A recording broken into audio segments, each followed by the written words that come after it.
Friends, જય માતાજી, જય શ્રી રામ. સ્વાગત છે મારા આજના નવા બ્લોગમાં. તો બ્લોગની શરૂઆત થાય છે સવારના 11 વાગ્યાથી અને 11 વાગ્યાનો આજે બહુ બધો તડકો છે. એન્ડ આજે છે ને મેં કંઈ જમવાનું નહીં બનાવતી, તો રોજે રોજે શું બનાવે એટલે મને આજે કંટાળ આવ્યો. મમ્મીને કીધું આજે જમવાનું નહીં બનાવતી, આજે રજા રાખો. તો મમ્મી પપ્પાએ સાંજનું હતું તે થોડું થોડું ખાઈ લીધું. તો પપ્પા છે ને આજે બજાર જવાના છે એટલે કંઈ તો ખાવાનું લઈ આવશે પપ્પા. તો ના લાવે ને તો પછી છેલ્લે પૌવા બનાવી દઈશ બપોરે, એન્ડ થઈ જશે પછી. તો રોજે રોજે કંટાળો આવે, રોજ પેલીની ટિફિન બનાવું એટલે કે મીઠું નહીં, અને પાછી બપોર માટે બનાવું ને તો મેં કીધું ચાલો આજે રજા છે ને તો મારી હો રજા રાખી લઉં. અને અત્યારે મેં છે ને કપડાં એટલે કે બ્લેન્કેટ ધોવા નાખ્યા છે. તો હવે થોડાક દિવસ છે ને તડકો આવશે એટલે ચોમાસા પહેલાં એકવાર છે ને બધા બ્લેન્કેટ હું વારાફરતી ધોઈ નાખું, એટલે ચોમાસામાં છે ને થોડી સ્મેલ આવે છે અલગ જ, જો ધોયેલા ના હોય ને એટલા માટે. તો એની પહેલાં હું બધા ધોઈ નાખીશ. મશીનમાં ધોવાના છે એટલે વાંધો નહીં આવતો, ખાલી નાખવાના હોય ને સૂકવવાના હોય. તો બહુ બધો તડકો છે આજે 11 વાગ્યાનો. તો મમ્મી ઉપર દહેણું કરે છે, પપ્પા દળાવવા જવાના છે એટલા માટે. તો ચાલો ધોવાઈ જાય ને તો હું પહેલાં કપડાં નાખી દઉં, પછી પોતું કરી દઉં એટલે મારું કામ પતી જશે. તો ચાલો તમે બધા વિડીયોમાં છેલ્લે સુધી બન્યા રહેજો. હું જાઉં હવે થોડું ઘણું કામ કરવા માટે.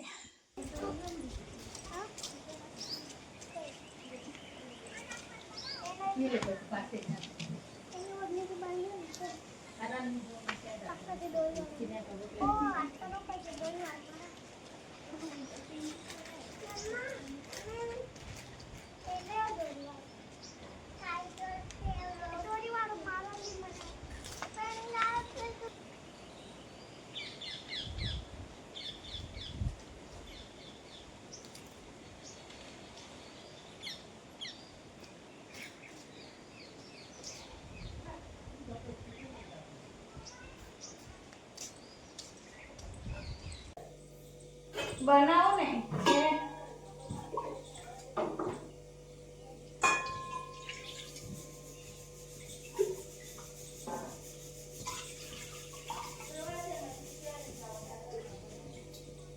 હા.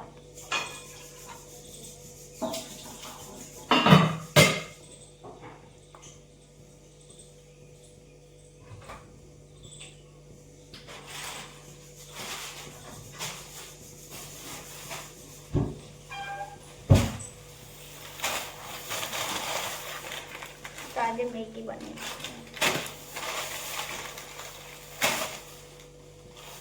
ચાલો મેગી મારી બની ગઈ છે. પગ ધોઈ આવો બેટું. તો આસ્તા તિક્ષા રમવા ગયા હતા, હમણાં મારો મોબાઈલ પાડે જ આસ્તા તિક્ષા રમવા ગયા હતા, બૂમ પાડી એટલે આવ્યા છે. જા પગ ધોઈ આવતો જ મળે, જાઓ. તો ચાલો મેગી ખાઈ લીધી. હવે મારે વાસણ ગોઠવવાના છે ને આ બાજુ મમ્મીએ થોડું બધું સુકાવ્યું છે.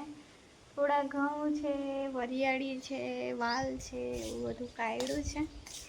આ બાજુ દેખો, આ બધું કાઢ્યું છે. હવે સાફ કરીને ડબ્બામાં ભરીને મૂકવાનું છે. અને મારે છે હવે આ વાસણ ગોઠવવાના છે.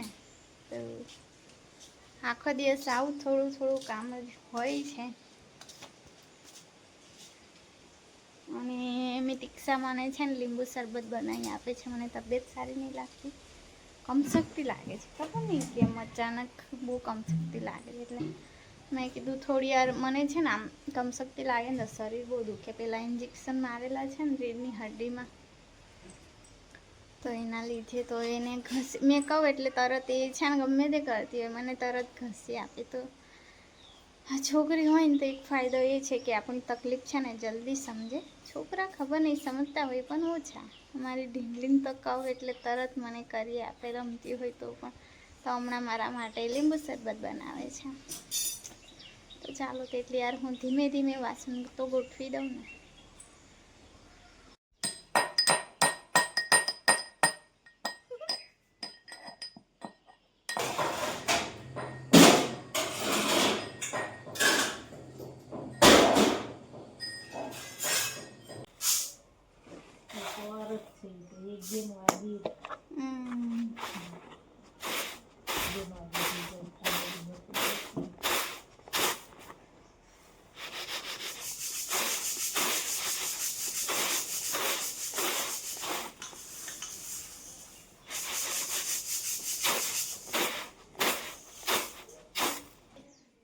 1 કલાક તો એમાં નીકળી ગયો હરિયાળી સાફ કરવામાં. 1:30 વાગી ગયા છે જો બપોરના. તો દેખો પપ્પા સમોસા લાયા.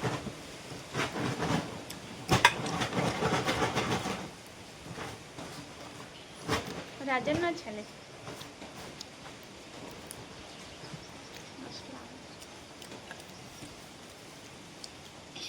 આપણા પપ્પા બીજેથી લાવ્યા. આપણા પપ્પા બીજેથી લાવ્યા. કાળા ઘોડેથી લાયા પપ્પા. 10 દિવસ દાદા લાયા તો ને.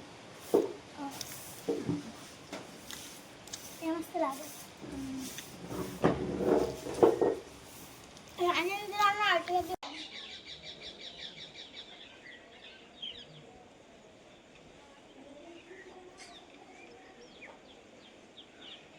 તો સાંજના 6 વાગી ગયા છે અને અત્યારે હું પોતું મારવા આવી હતી. તો કચરો મમ્મીએ વાળી આપ્યો હતો અને પોતું મેં મારી દીધું. મમ્મી કે થોડી વાર ખેતર જઈ આવું, ચોરીનું શાક વણી આવું એમ કરીને મમ્મી ગયા છે આસ્તમી દીક્ષાને લઈને. અને પપ્પા લગભગ નીચે બેઠા હશે. પપ્પા નહોતા જવાના, ઉપર જ હતા પણ પપ્પા નીચે ઉતર્યા. મેં પોતું કરતી હતી એટલા માટે. તો હવે નીચે જાઉં, હાથ પગ ધોવું, મોઢું ધોવું. મોઢાની હાલત જો તો ઘરમાં પોતું કરતાં કરતાં એટલી ગરમી થઈ જાય ને કે બધી હાલત બગડી જાય. તો હાથ પગ ધોઈને મસ્ત મજાનો ઉકાળો બનાવું, કેમ કે આજે દૂધ તો છે ને એટલે ઉકાળાથી કામ ચલાવવું પડશે. તો ચાલો, એટલામાં તો પાણી હું આવી જશે મને ઉકાળો પીતા પીતા. તો બધાની વાતો કરતા નીચે જ જતા રહીએ હવે. તો અમે શાક લઈ ગયો મમ્મી જોડે.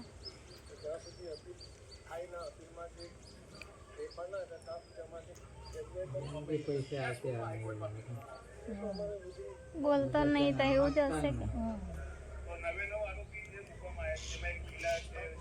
તો ગાઈસ રાતના 9:30 થઈ ગયા છે એન્ડ મેં તો એકલા જ છે. હવે એ પણ અહીંયા આડોટે જ દેખો, એક આ બાજુ સૂઈ ગયો છે. તો આખો દિવસ એવી રમી છે ને આસ્તા દીક્ષામાં કંઈ ફરક નહીં પડતો. એને બપોરે ઊંઘવાની આદત જતી રહી છે પણ નાસ્તા ને. અને મને તો એટલી બધી ગંદી આદત છે ને કે 12 વાગે ને ત્યારની મને એવી ઊંઘ આવે કે 1 વાગ્યા સુધી તો મારે ઊંઘવું જ પડે, એટલી ઊંઘ આવે છે. તો એક ટેવ પડી ગઈ છે, પહેલેથી ટેવ છે, આજની નહીં. પણ આજકાલ છે ને બહુ વધારે આવે છે, કેમ કે રાત્રે ઊંઘતા છે ને બધું કરતાં 11:30 થઈ જાય. પછી સવારમાં હું જાગું 4:30 જાગું હું યોગા કરવા માટે. તો પછી ઊંઘ જ આમ પૂરી નહીં થતી એવું લાગે એમ. એટલા માટે પછી બપોરે મારે એકવાર ઊંઘવું જ પડે છે. જલ્દી કામ હું કરી નાખું 1 વાગ્યા સુધી અને પછી 1 વાગ્યાથી સૂઈ જાઉં ને તો 3 વાગ્યા સુધી મેં સૂઈ જાઉં. અને મમ્મી પણ મને ઊંઘવા દે, કેમ કે એમને ખબર છે કે એને ટેવ પડેલી છે. એટલે મારું કામ પતાવી દઉં ને પછી સૂઈ જાઉં ને 3 વાગે જાગીને પહેલાં તો હાથ પગ મોઢું ધોવું અને પછી ચા બનાવું મસ્ત મજાની. અને પછી પાછું સાંજનું કામ ચાલુ કરું.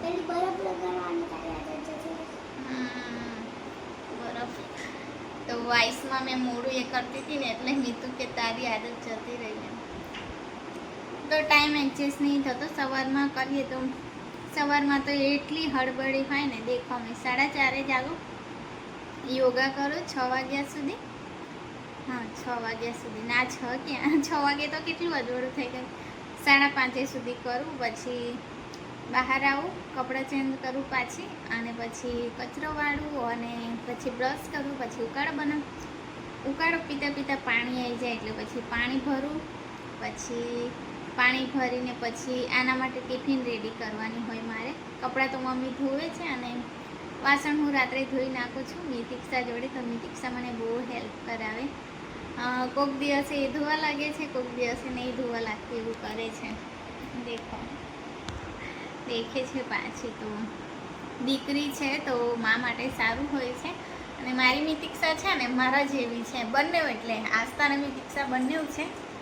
તો ઇમોશનલ છે ને મારા જેવી છે અને બીજી બધી વાતો છે ને પપ્પા જેવી છે. બંને એવી છે.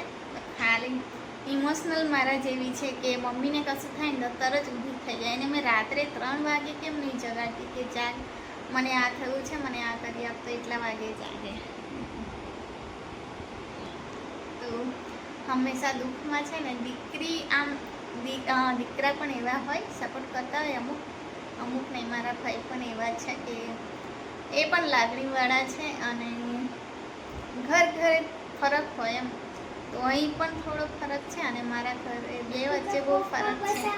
બચાવવા જતા ના મને નહીં જોવા સમજો એમ કરીને દેખો સોફા પર બેહા જાય. કેવી પપ્પાની સાઈડ કેટલી ફાસ લે છે કે મમ્માએ કીધું અહીંને ત્યાં ફરક છે તો તરત બોલી કે ના પપ્પા દવાખાને લઈ જાય તું નહીં જતી એમ. પણ થોડી આમ કહું ને કે લાગણીમાં થોડો ફરક છે મારા ઘરે અને અહીંયામાં. એ તો ઘરે ઘરે અલગ હોય તો ઘરે તો શાંતિ રિક્ષા મારા જેવી છે કે મમ્મા જ્યારે જાગે ને આજે પણ તમે દેખો ને બપોરે મેં કીધું તબિયત નહીં સારી તો તરત મને લીંબુ શરબત બનાવી આપ્યું. એને ખબર કે પીઠ પાછળ દુખે તો તરત ઘસી આપે.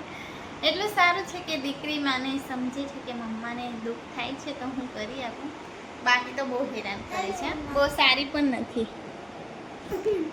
બહુ સારી પણ નથી આ મને બહુ હેરાન કરે. બહુ બૂમ પાડવી પડે મને એની પાછળ. ઉઠું તો અને બૂમ પાડું ને અત્યારે બૂમ પાડ્યા વગર એને ઊંઘ ના આવે તો એવી છે.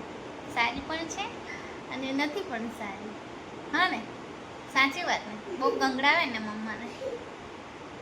તો ચાલો બ્લોગ બહુ લાંબો થઈ જશે તો બહુ ડિસ્કશન નહીં કરતા ઘરની વાતો થોડી.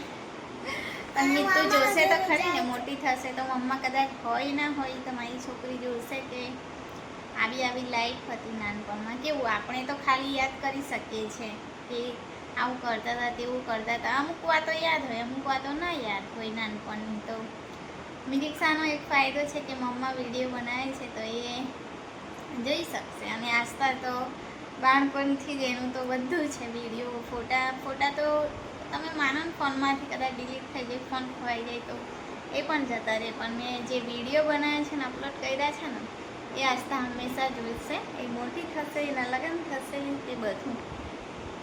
અને આ પણ તો ચાલો બહુ વાતો નહીં કરતા તો આજનો વિડીયો અહીં સુધી રાખીએ. તો ફરી મળીશું આવતો નવા વિડીયો સાથે. ત્યાં સુધી જય માતાજી, ગુડ નાઇટ, જય શ્રી રામ.